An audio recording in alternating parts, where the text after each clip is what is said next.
Hello mga ka-programmer, nandito na tayo sa part 2 ng pag-explore natin ng PHP Laravel. So, expect natin since bago lang ako dito, may ma-encounter tayong mga problems, mga errors. Ang magiging approach ko, magsisimula ako sa very basics ng PHP Laravel kasi gusto kong matutunan kung paano nagwo-work ang bawat components ng PHP Laravel. Ito kasing si Laravel, framework siya. So, meron siyang mga routes, views, controllers, models. At bago din ako sa MySQL na yun ang gagamitin natin dito sa episode na to. So, hindi mo na ako magja-jump in dun sa pinaka-framework ni Laravel. Basic talaga, down to basic. Kasi sabi ko nga, hindi mo maaayos ang isang error kapagka hindi mo alam paano siya tumatakbo. So, okay, open na natin yung na-generate na project.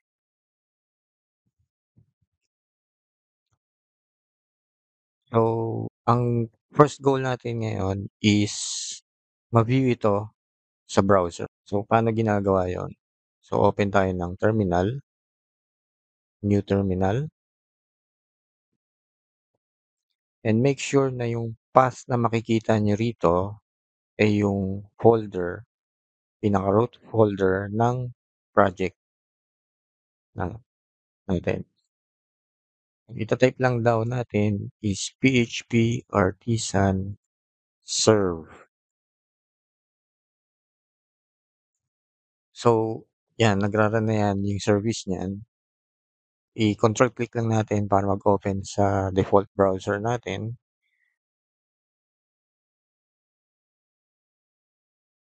Bakit may error? Dapat tatakbo na 'to, eh. Ang sabi kasi, wala pa naman tayong function na ginagalaw na nilalagay para kumonekta sa database. Oo, sige check natin si ano, si php.ini. Ito, makikita sa,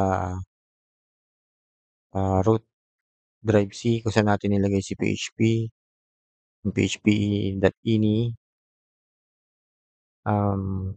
Kung hindi visible sa inyo yung extension, click nyo lang 'to, show file name and extension.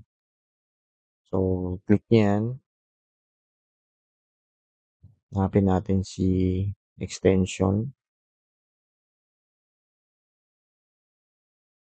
yung may kinalaman kay SQLite, enable natin 'yan. Ito pa isa, and then save,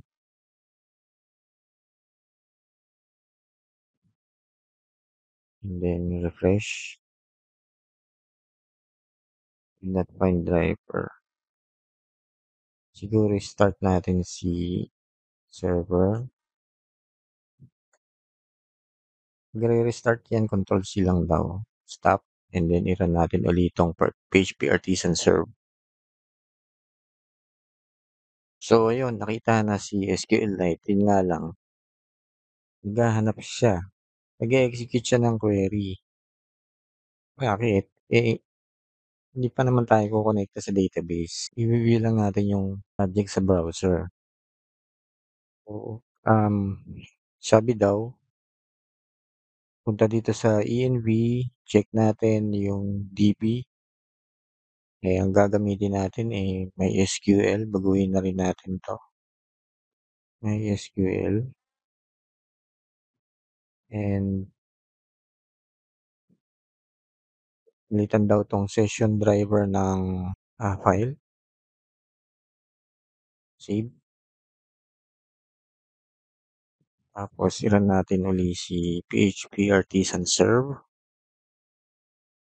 Open natin uli yung browser. So, ayun. okey na. So, ito yung welcome page, dito yan makikita sa resources, views, welcome. Titingnan natin, let's get started. Ito ba yun? Search natin, let's so ito nga yun, yung dinisplay niya. So, okey, working yung ano, yung project. Ang next natin is, ah, paano gumawa ng, page dito. Let's say hindi muna tayo makokonekta sa database. Kunyari ano lang, static page lang. Halimbawa, dashboard. So, create tayo ng file dito na tawagin natin dashboard.blade.php. Ah, sabi daw, mag-type daw ng doc and press tab. So, magkakaroon na ng HTML elements. By the way pala, since nandito na tayo sa, HTML part, nag-install ako ng, PHP, ng extension ng PHP Intelligence, 'yan, na ang author is si Men Mewborn. Search niyo lang dito and, 'pag lumabas na select niyo, may makikita kayong install dito. Click niyo lang 'yon and then hintayin niyo matapos mag-install and 'yun, active na kaagad 'yan. Para saan ba 'yan, si Intelifence?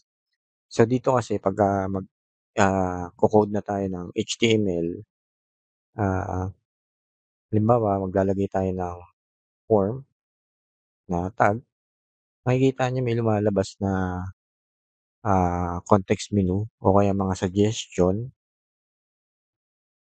ayan mga ganyan. Halimbawa, H1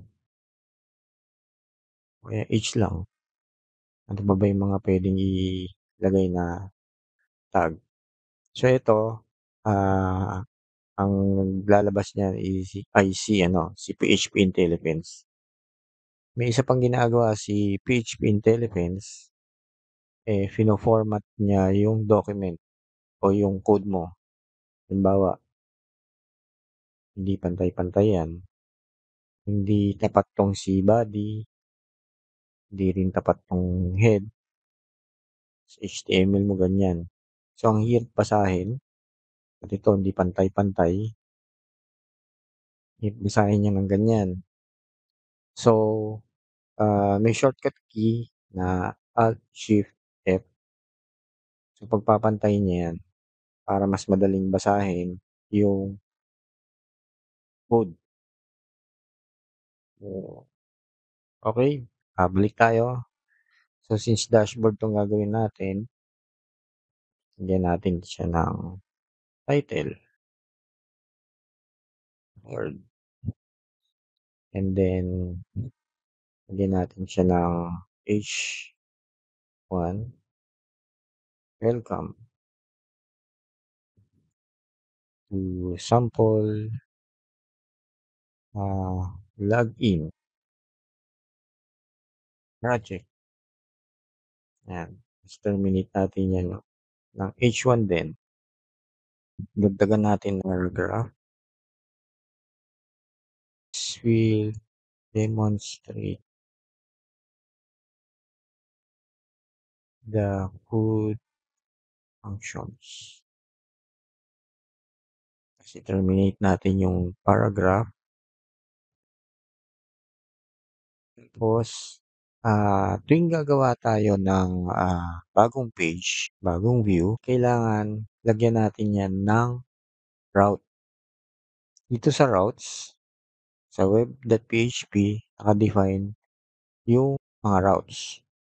So, dito makikita niyo yung welcome, sa base URL, yung slash, ang 'pag tinype niyo o kaya eto, sa browser, dito kaagad siya pupunta. Idi-display niya kaagad si welcome page. Ngayon ang gagawin natin, papalitan natin, hindi na natin gagamitin ito si welcome, si dashboard na lang ang ilo-load natin or pumunta tayo sa base URL. Sa web PHP, palitan natin 'to ng dashboard and then i-refresh natin yung page. So ayan, 'yan na yung ginawa natin na HTML. So, okey, we're ready na to proceed with CRUD operations.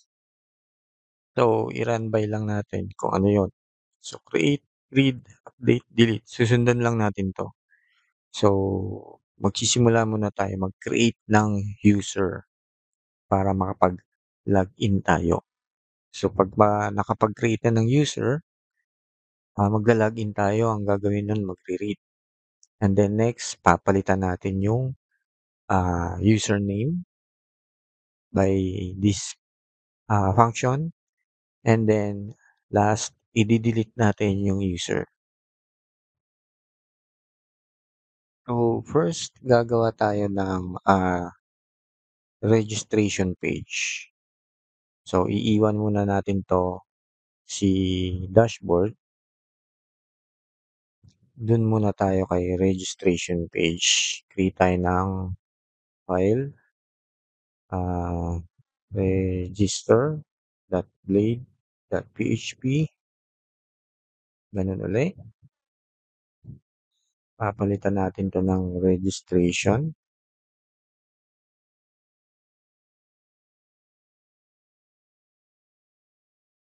Siyempre maglalagay tayo ng label, user name,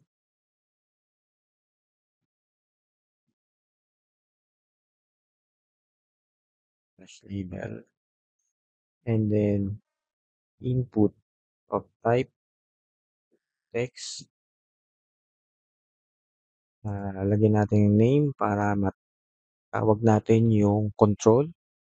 This will serve as a reference, username, and then required siya. And then maglalagay din tayo ng label para sa password.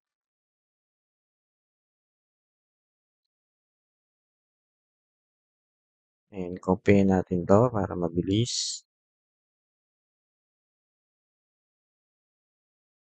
Ang type niya is password para iko-conceal niya yung mga characters na ita-type. Tas ang name niya dapat unique din, required siya. Copy natin uli 'to. Since registration 'to, dapat merong confirmation ng password. So, confirm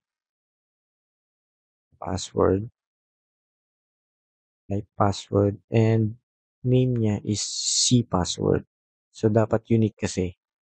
Hindi sila dapat magkakaparehas ng, control name. So, gagawa natin uli ito ng route. Balik tayo sa web PHP. Kopyahin natin 'to. And then register. Tapos register. Ito yung route niya. So,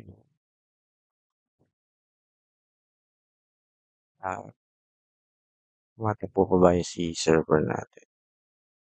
So, tumatakbo pa yung server natin.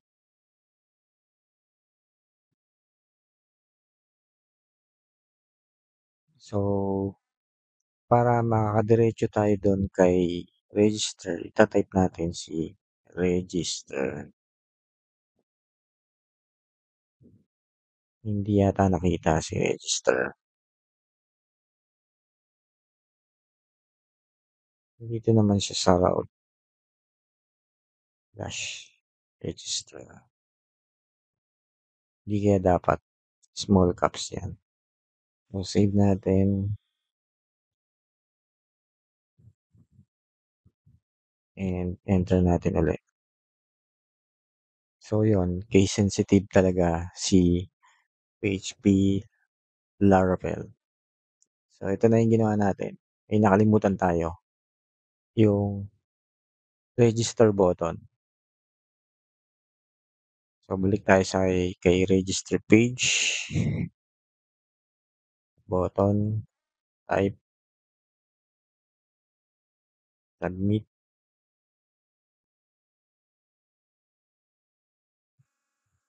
push register,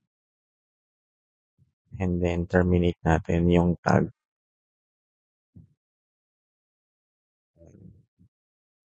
Refresh lang natin yung page. So, meron ng register.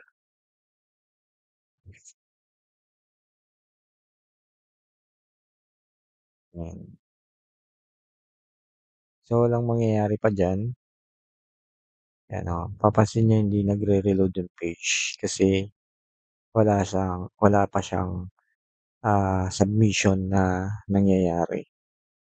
So, para magkaroon siya ng submission, i-input natin yung ipapasok natin lahat 'to sa form element.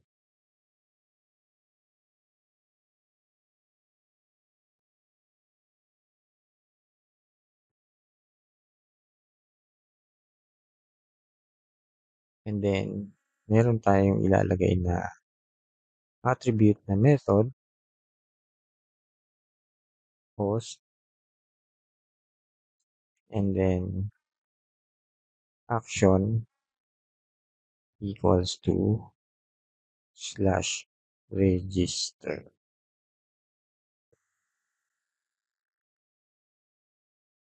So, papalitan ngayon natin 'to ng post. Save lang natin lahat and then i-refresh natin.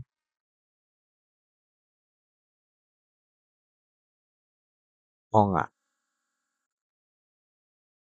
mangyayari lang yon kapag post. So, yung post kasi magti-trigger lang kapag na-click yung button.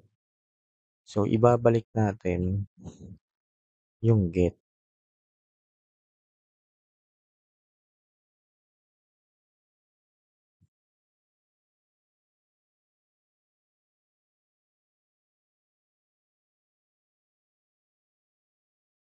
So, okey, gumana.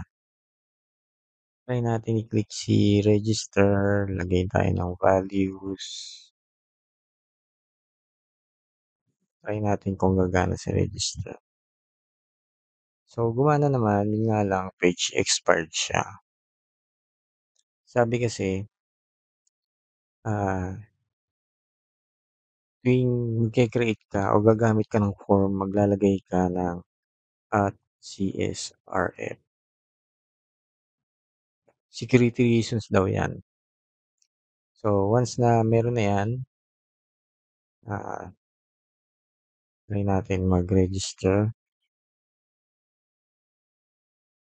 1, 2, 3, 4, 1, 2, 3, 4, register. So, okey, nag-reload siya. Kita niyo 'yun? Para sure na nag-work siya, maglalagay tayo dito kay route na imbes na return view, i-mark muna natin 'yan. Ang ire-return natin is return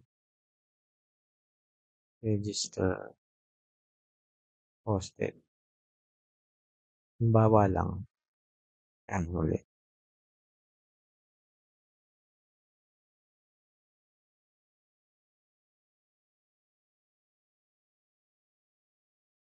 Sige, token expected. Ang kulit, eh, 'no?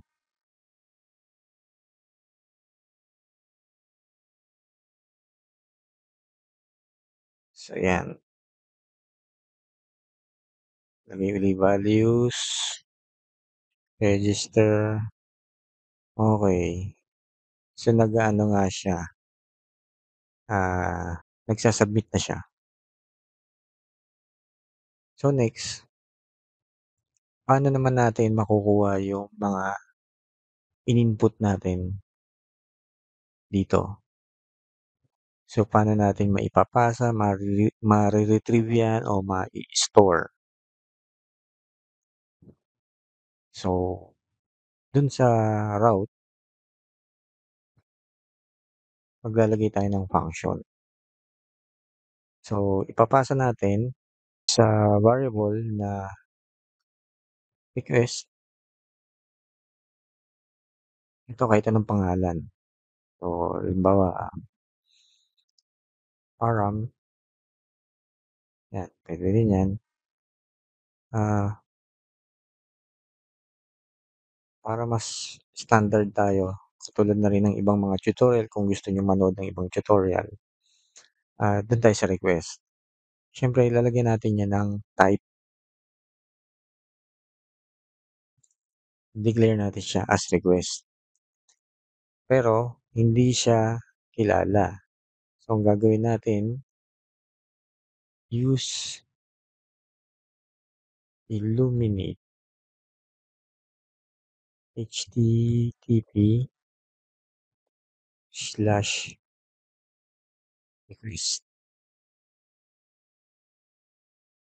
Okay, lalo na siya.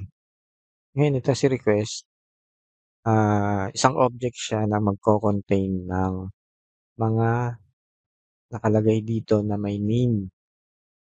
So, ito lahat ng mga controls na may name na yan, papasok yan dito sa request. Ipapasa yan diyan. So, ngayon para ma-access natin bawat isa na 'to, gagamitin natin yung reference nila, yung names nila. So, magde-declare tayo ng corresponding variable para sa mga yon. Username, tapos makukuha natin siya sa object na request. Access natin yon, input.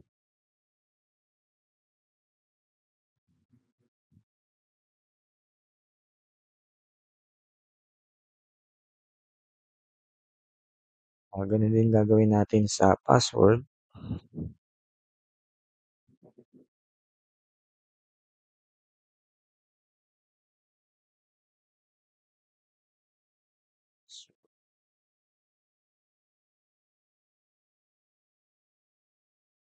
Siyempre lalagyan na rin natin CC password. Hindi pa kinopya, eh, 'no?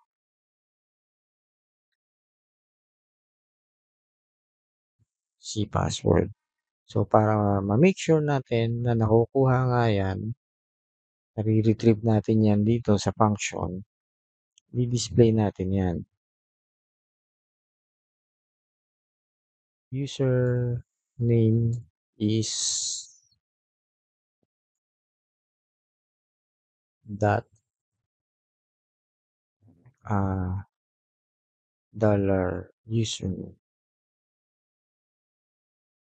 Yan.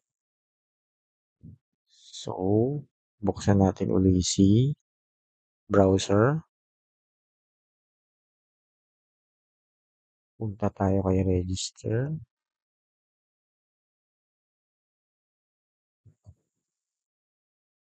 And then, enter natin yan. 1, 2, 3, 4. 1, 2, 3, 4. Register. Hindi na ipasa. Mali eh. Username to eh. Okay, ulit. Enter lang natin. 2, 3, 4. 1, 2, 3, 4. Register. Okay, naipapasa nga. So, next is ipapasa na natin yan sa database. prepare na natin yung pag-create ng database. Dun muna tayo sa manual creation ng database, ng table. Buksan natin si MySQL Workbench.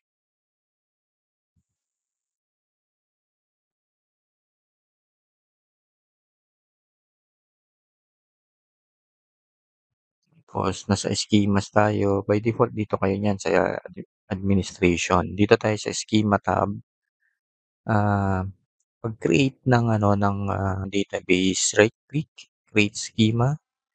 Halimbawa, test database. Tapos iwan lang natin na default. Apply. Okay. Apply. Finish. So, makikita na natin dito yung test database. Wala pa yan laman na tables. So, kunyari, ki-create tayo ng table, create table, halimbawa, si users, yan. Tapos, create tayo ng column na ID, dapat may ID lagi na ID. Tapos, primary key siya, not nullable, and auto-increment siya. And then, meron tayong username. Let's say ano 'yan, ang length ng username natin is pariservice45. Okey na 'yan. Tapos kunyari may password tayo.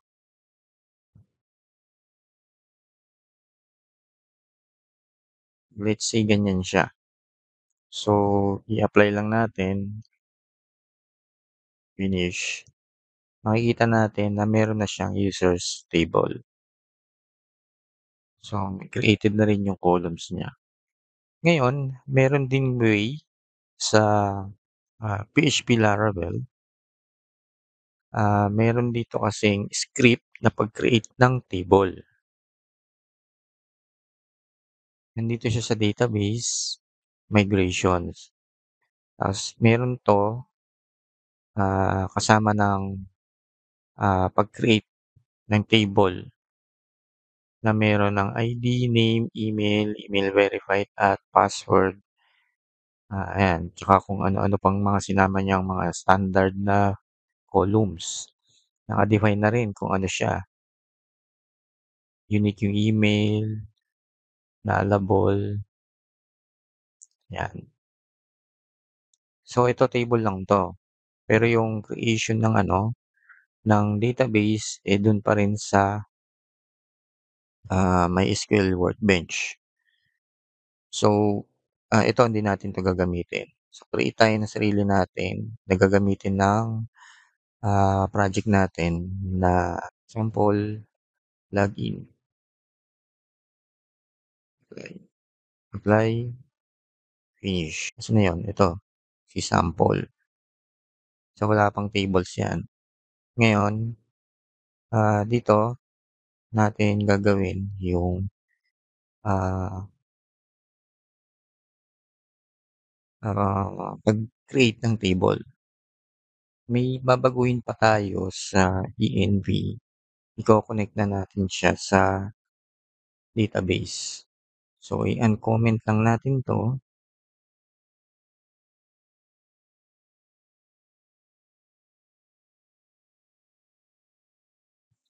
Tapos gamitin natin yung, sample login na database na nilagay natin dito. Sample login, tapos ano ba yung root password natin? Ito yung root password natin. Tapos ito palitan na natin ng, database.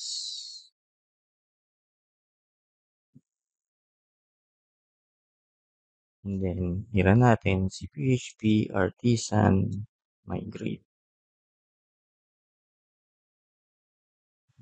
Parang may kulang tayo, Artisan. Siguro pwede may SQL. So iyon, sa PHP natin hindi na kaya-enable si MySQL.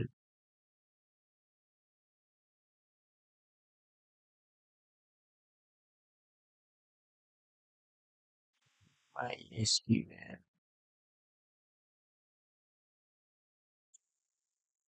PDO MySQL, enable natin 'yan,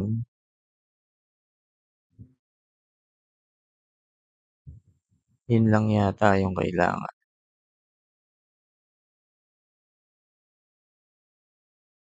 So try natin, save natin 'yan,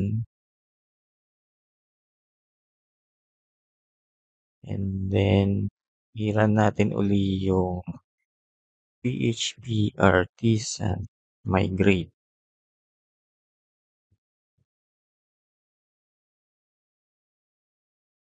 ayun. So created na si users table.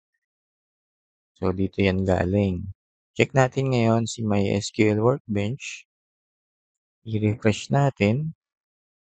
So ayan, may mga files, may mga tables na siya. So ito yung gagamitin natin diyan, 'yan. So created na rin 'yan. 'Yun yung isang way na pag-create ng tables.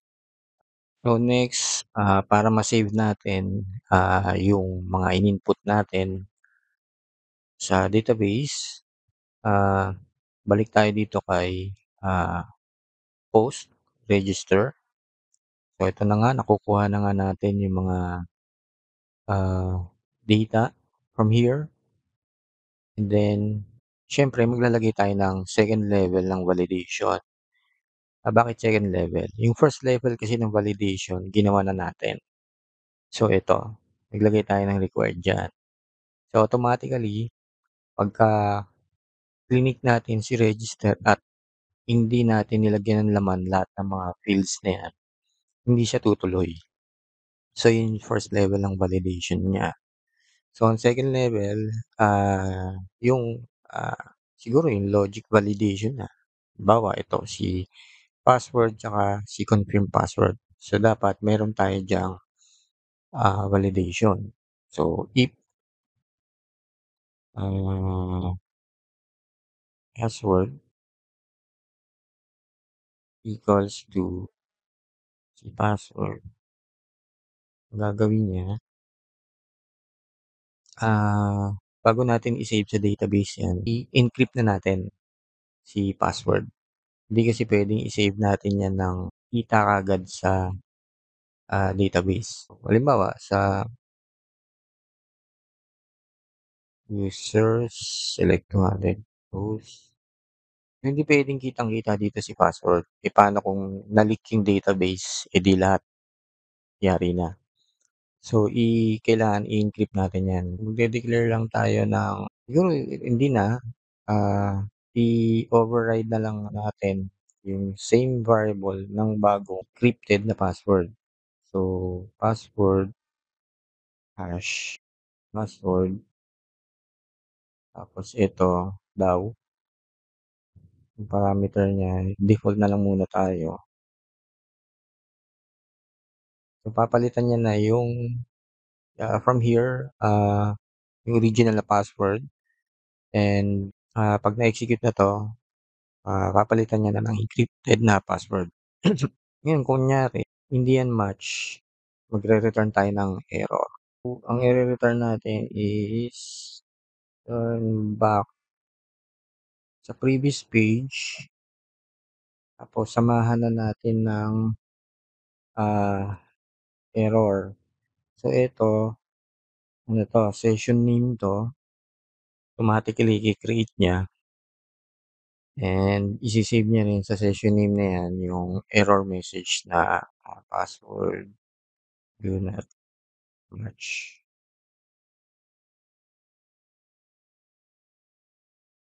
Tawagin na natin yung, database function natin na insert into users, yung table na naka-define dun, ito siya. Tapos yung gagamitin natin na mga fields, tsaka password. values, tapos parameter placeholder, 'yan. So, kung ilan 'to dapat gano'n din itatapat lang natin sa bilang ng, ah, fields na gagamitin natin. May parameter pa siya, itong password, 'yan. So, username,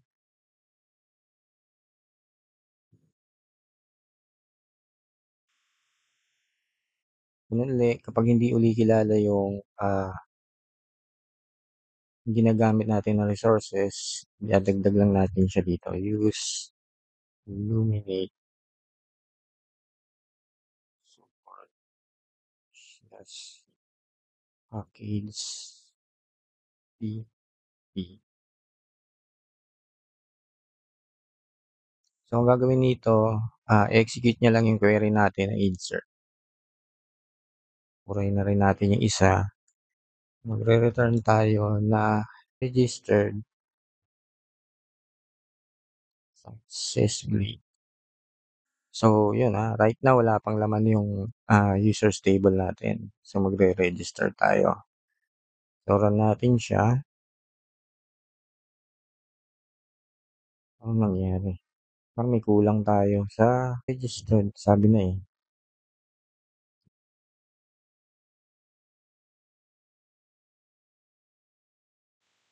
So, punta tayo sa register and then gawa tayo ng Dennis 1. Password ko is 1234, 1234 and click register. So, yun. Sabi kasi dito sa, migration script, si email daw unique. Ibig sabihin pagka unique 'yan, it follows that na dapat may default value 'yan. So, hindi puwedeng null.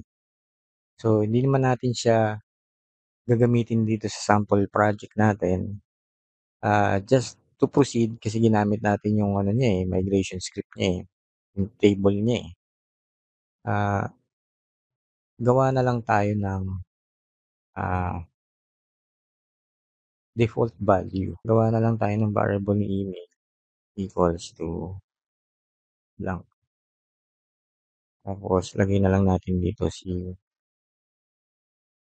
$email. Ulit, finish 1, 1, 2, 3, 4, 1, 2, 3, 4, register. So, okey na. So, i-verify natin, balik tayo workbench, execute natin 'to, yun. So, nandito na rin siya, successful at yung password natin is encrypted na rin. I-testing muna natin, maliin natin yung password. Register, gawa tayo ng isa, sabihin natin si Dennis 0, 1, 2, 3, 4, tapos 4, 3, 2, 1, register. Check natin, may add ba? Hindi siya na-add. So, somewhere may mali tayo sa code natin. Nagpasa tayo ng session na sinave natin yung error pero hindi natin hinandle yung session. So, dapat dito iha-handle muna natin yung session. So, lagay lang tayo dito ng PHP command na if session error, magdi-display tayo ng paragraph message. Lagyan muna tayo ng style yan na red. Tapos yung message, yung value ng, session error.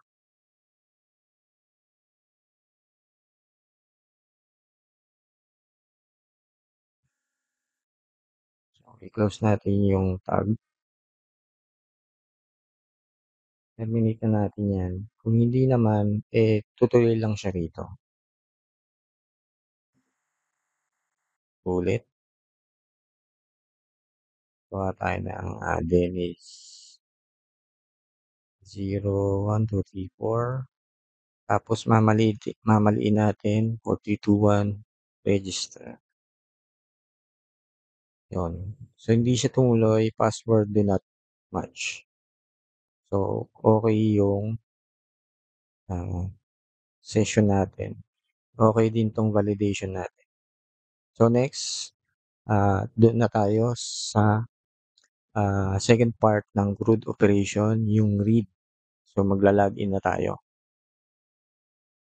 Create muna tayo ng, login page, new file, login.blade. Kopyahin na lang natin din yung elements ng, register. Palitan lang natin 'to ng login.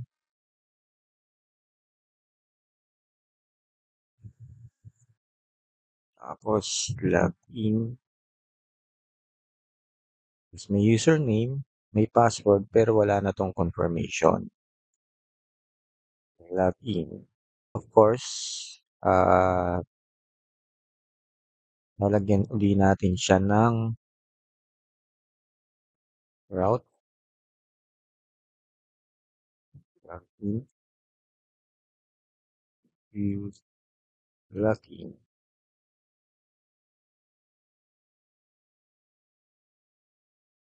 Try nga natin kung malo-load na si log/login. So, gumagana na rin yung submission niya. Dennis 1, 2, 3, 4 login. Wala lang tayong post na route.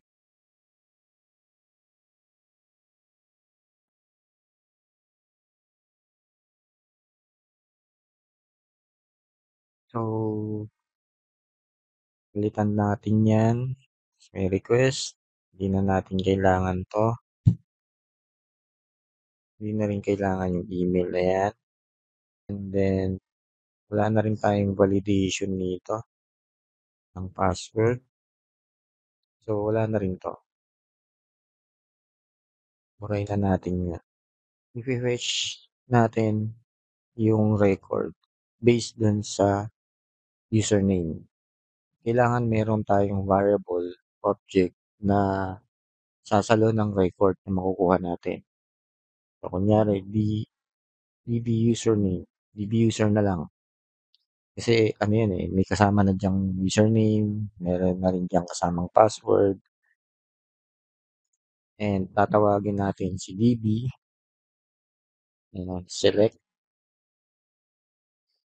select asterisk from users table where username equals to, parameter placeholder. Lagyan natin siya ng limit, panigurado lang na isa lang ang re-return niya na record. And then yung value ng username. So, hanapin niya yun sa database. Yan yung query natin. And then, i-test natin kung may magkakaroon to ng laman. So,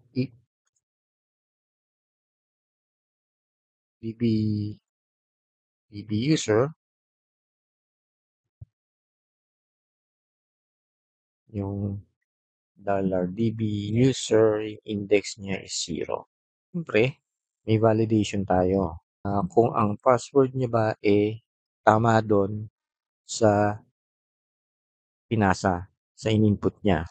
If meron tayong function na gagamitin, built-in function na password, verify, yung $password na pinasa versus doon sa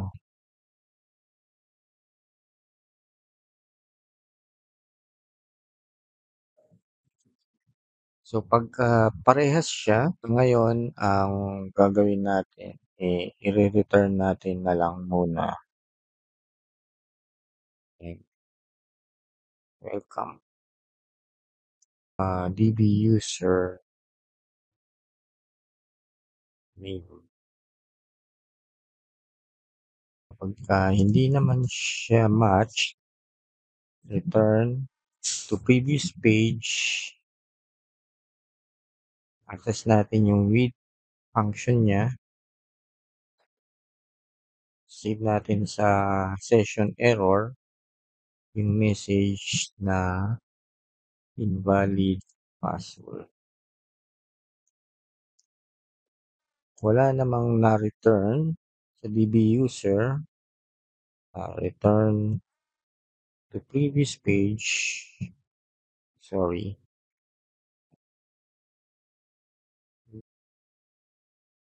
um, user not found. So, i-try natin ngayon. Punta tayo sa /login. And then, i-try natin yung nakasave na user. Si Dennis1. Tapos, ang password na natatandaan ko, 1, 2, 3, 4, login. Unknown column username. May mali tayo sa name. Okay. Login. 1, 2, 3, 4, login. Okay. Na-reread na natin yung data. What if mali? So, kunyari walang Dennis. 54 login. So, hindi not found. O, kunyari existing siya, pero mali yung password. 4, 3, 2, 1. Okay. So, proceed tayo next doon sa CRUD operation. So, nandito na tayo sa third CRUD operation, yung update. So, hindi na tayo gagawa ng bagong page para sa update. Ang gagamitin na lang natin si dashboard. So, mangyayari dito, dapat naka-login na si user. So, pag load nitong page, ilo-load niya yung details ng user na yon. Okay natin yung session ng error.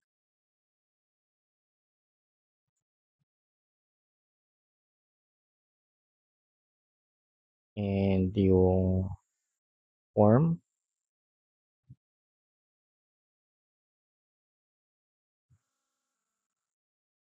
Hindi na lang natin isasama dito si password. Username lang ipapalitan natin. And papalitan natin to ng route na update. And yung label ng button is update. Yan. Ipapalitan rin tayo dito na dapat malaman natin sa page na naka-login na siya. So, maglalagay tayo dito ng parang ganito, yung manggagaling sa session. Si, tinan naman yan, $DB user, tapos yung name. So, mangyayari sa page niyan, pag load at naka-login na, welcome to sample login page, Dennis. Yan, kung ano man username niya. And then, i-display na rin natin kaagad yung value niya dun sa text box. Open lang natin to.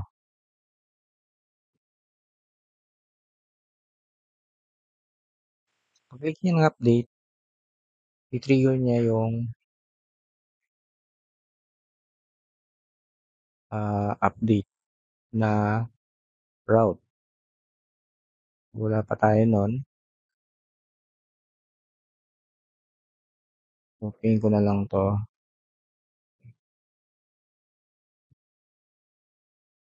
then gawa tayo ng update. Eto hindi na natin kailangan 'to, palitan na natin 'to ng new username, request input username, and then papalitan natin 'to ng update command. Ito update,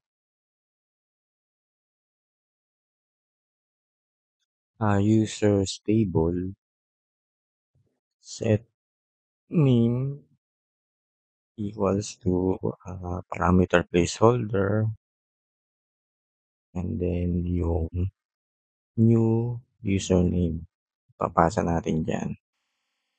Siyempre lalagyan natin yan ng where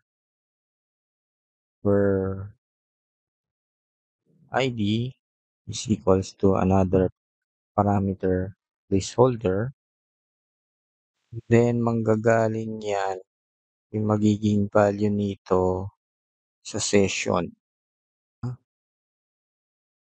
Session get, ah, user ID. So ngayon, gagawa pa tayo ng session na user ID.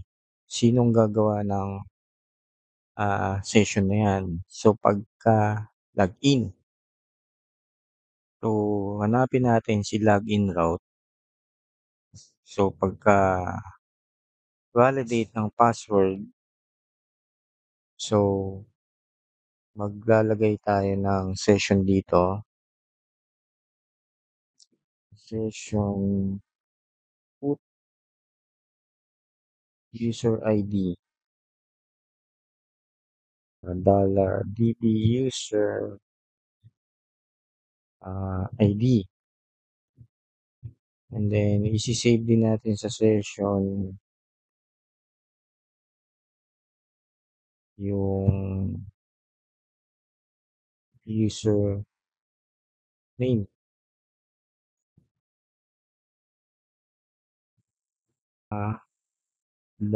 $db user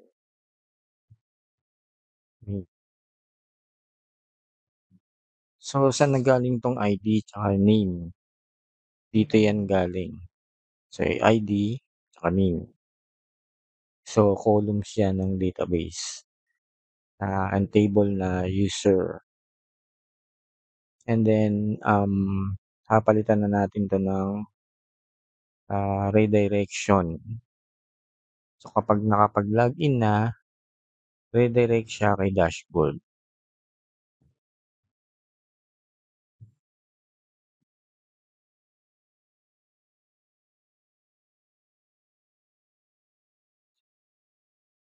So ngayon, um, ito maa-access na 'to doon sa update. So ito 'yun. Ito wala na 'tong ire-return si update, wala na rin 'to. So pag-a-update niyan sa database, papalitan natin yung, naka-save na session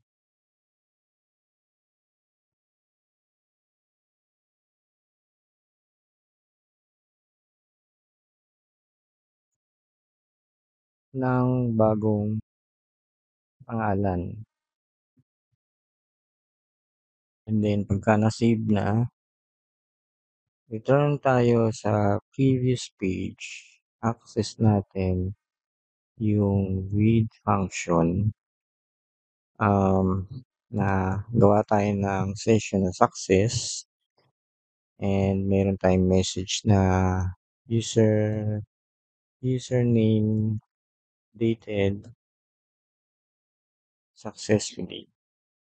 So ngayon iha-handle ngayon natin 'tong si success doon sa dashboard. Balik tayo kay dashboard, tapos meron tayong keep session success message, palitan natin 'to ng green. Meron tayong message na Yung value ng success is eto, username updated successfully. And if so review natin uli, mag-open ng dashboard, mag-load natin, pag-pick natin 'to, ito muna ang gagawin niya, ilo-load niya si dashboard. Pag-load ni dashboard, so itong mga success, error, wala pang session nun, hindi niya rin makikita 'to, eh, kasi wala 'to sa, session. So ngayon babaguhin natin 'tong si get. Bago niya i-return, check muna natin si session.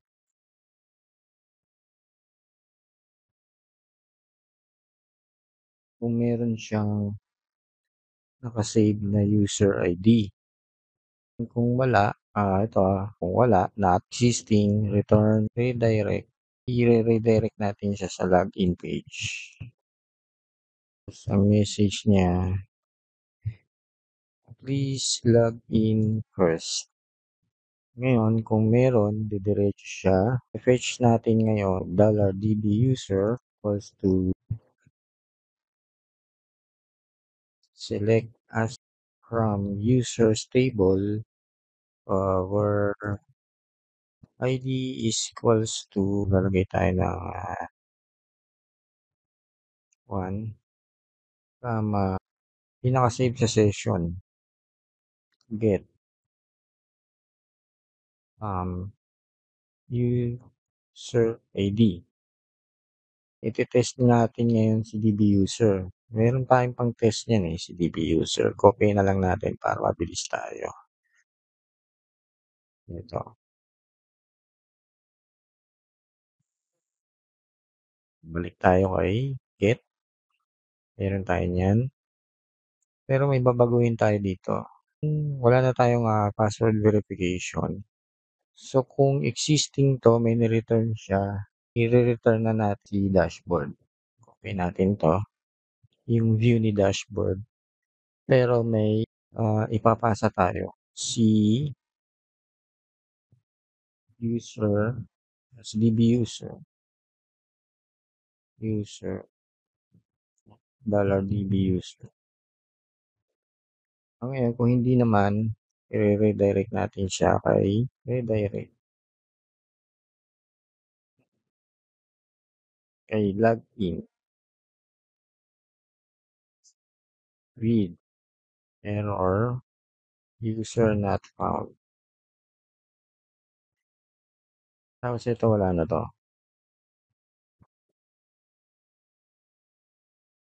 So gano'n. Pag-load ng, dashboard, wala pang session. So ire-redirect tayo sa login. Pagdating naman sa login, ayan, di-display lang. Pag-click niya ng login, ito,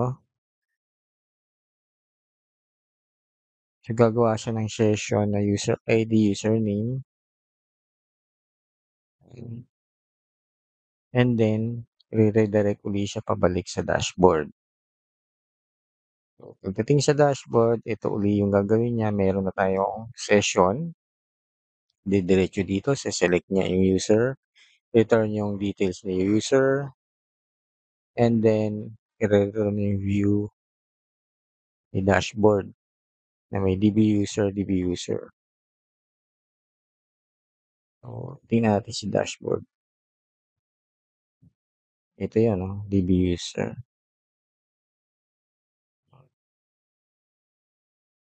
Ngayon, kung hindi existing, re-redirect ulit tayo pabalik sa login. So, save natin to lahat.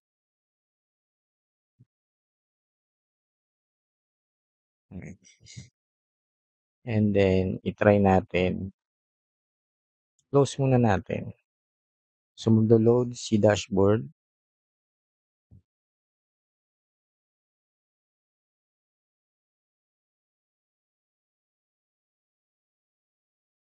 May error tayo. Must be of type integer string given code in user.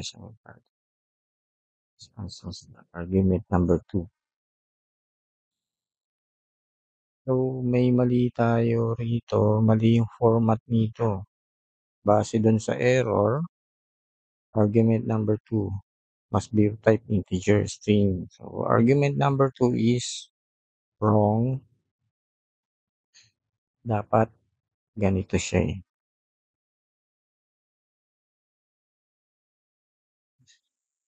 Error, please log in first. I-run natin uli. Enter. So, yun. Okay na. So, redirect nga tayo kasi wala pang session. User ID. So, login tayo. Dennis1. Dennis1. 1, 2, 3, 4. Login. Login. I-redirect tayo sa dashboard. /dashboard. Mali. Wala nga talaga kasi si dashboard. Wala siya dyan, oh.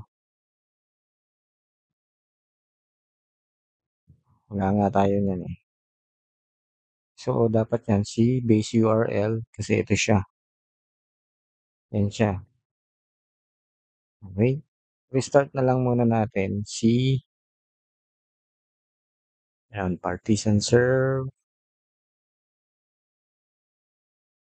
dashboard. Ba't meron ng Venice? Ibig sabihin na-create si session. I-clear muna natin yung delete data.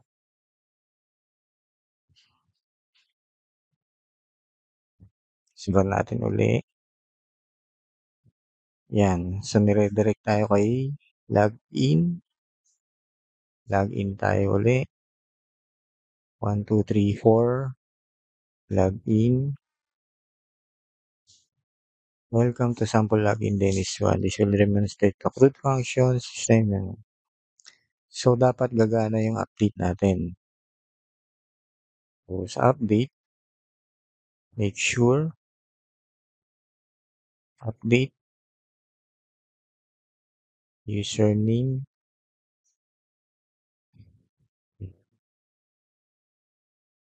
update username updated successfully pero hindi na update tong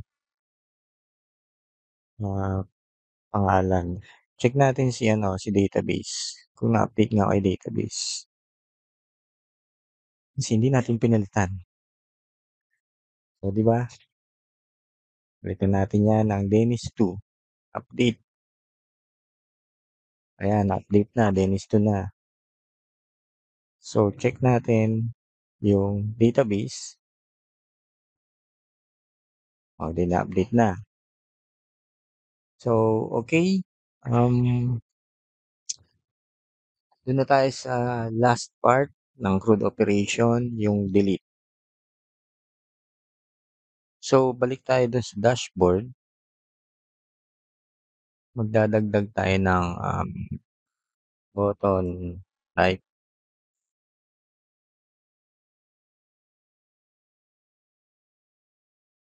Delete. So, ganun din yung behavior niyan. Kailangan nakalogin. So, re-redirect tayo sa dashboard. And then, doon, nakaset na lahat ng mga sessions. So, yun. Ang problema, nasa iisang update na route tayo. So, alin dito yung susundin ni update route?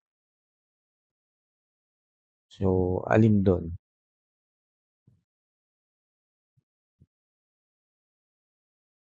So, malamang pagka pinindot natin si delete, mag-update siya. Pwede yan eh. I-filter lang natin from this parameter kung saan nanggaling yung submit. Pero, tsaka na, dun muna tayo uli sa basics. So, ise-separate lang natin ng form 'yan. So, gawa tayo ng form, method equals to post, action equals to delete,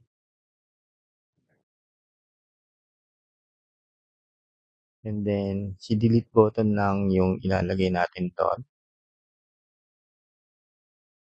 And then tulad nga nung sinabi ko earlier na dapat meron nito, every form tag element. And then tsaka natin gagawin ng route, ng sarili niyang route. Copy natin 'to, tapos, delete. So same behavior siya ng update na dapat meron siyang session. Ang kinaibahan lang nito, wala na 'to, so delete. Palitan natin 'tong query ng delete from users where ID is equals to, um, yung session, user ID, and then i-clear na natin si session. So, tawagin natin yung flash method, and then magre-redirect na tayo sa direct. Balik natin sa, um, register, and lagyan na natin siya ng, message,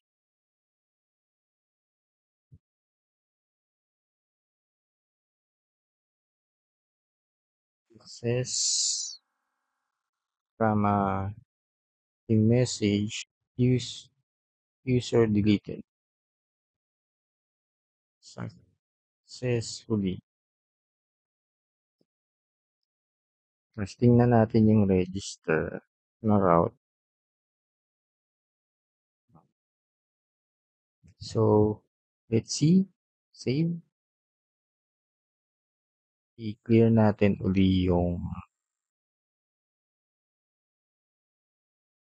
history, yung browsing data, then close natin yan, i-rerun na lang natin uli si browser. So yun, pinaglalagin tayo uli ni dashboard. 1, 2, 3, 4, login. Linis to eh. Pinalitan na natin eh. 1, 2, 3, 4, login. Ngayon, dapat madi-delete yan. Tapos mare-redirect na tayo dun sa register page.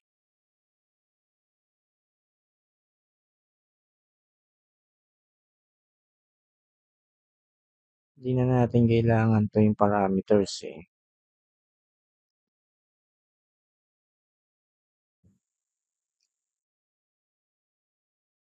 So, back.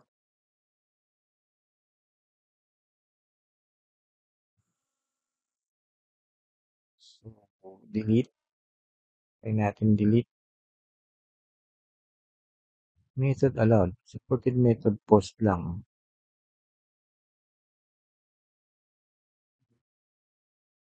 Mali, spelling na to.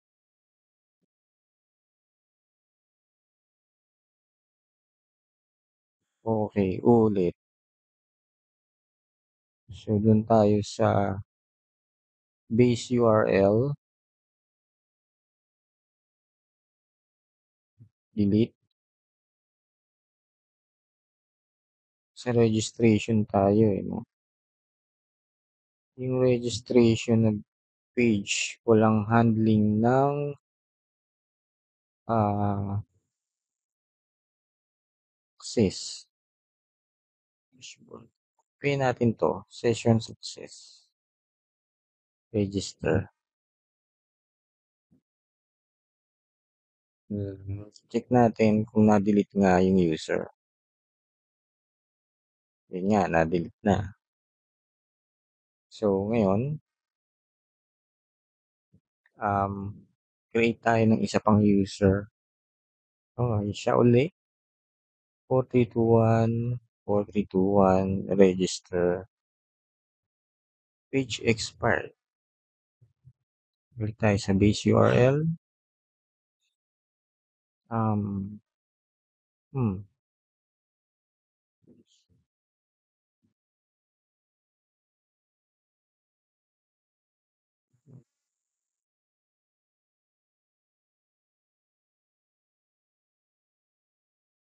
okay, register successfully. So, balik tayo sa dashboard. So, magla-login tayo gamit yung account 4321, login, valid password, 1234. Yan, tapos delete natin.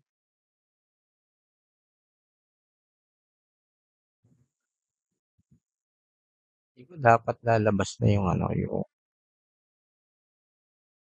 register. So, try ko i-restart muna yung server.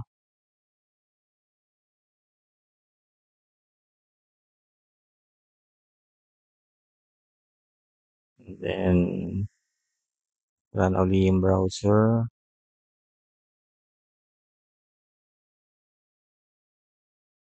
So, nabura na kasi si user. Gawa tayo uli. 1234. 1234. Register. Tapos, balik tayo kay base URL. Login natin. So, yun. Dapat kumana na to eh. Hindi lang siguro na-save to kanina. So, sinave ko na yan. And then, try natin delete. So, okay, hindi lang na-save yung page. So, yan. So, para hindi tayo manually save ng save tuwing may babaguhin tayo, meron pala 'tong feature na autosave. So, okay na, tapos na tayo sa, CRUD operations. So, ngayon, sa next video natin, sa next episode, ah, itong routes page natin o si web.php, ihihiwalay na natin ngayon itong mga, ah, itong mga function na 'to. Yan. So, dapat mga ganito na lang yan, eh, yun naman nito, eh. So, kunyari marami ka ng page, marami ka ng function. So, ang hirap na maghanap dito sa web.php. So, ngayon ililipat natin ngayon ito sa controller. So, malamang dun din ma-introduce na rin si model. So, till next, episode. Salamat mga ka-programmer.